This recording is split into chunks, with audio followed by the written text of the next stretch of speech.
panitia dari Career Experience Day.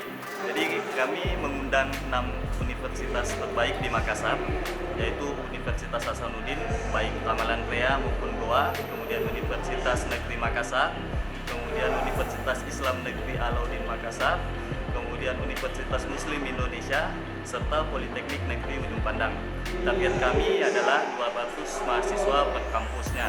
Nah, kegiatan ini adalah kegiatan untuk mempersiapkan mahasiswa memasuki dunia kerja.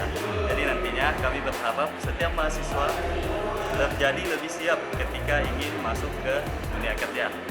Event ini juga kami selenggarakan dengan tujuan untuk memperkenalkan sektor bisnis dari Kala Group, sehingga nantinya mahasiswa tingkat akhir lebih tertarik untuk bergabung sama kami. Nanti kegiatannya ada juga workshop untuk pembuatan CV, konsultasi karir, dan banyak lainnya. Mungkin itu saja. Terus pematerinya dari mana? Pematerinya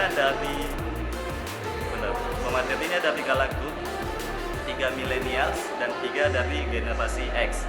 Jadi mereka adalah managerial level yang sekarang menduduki jabatan di Kala Group.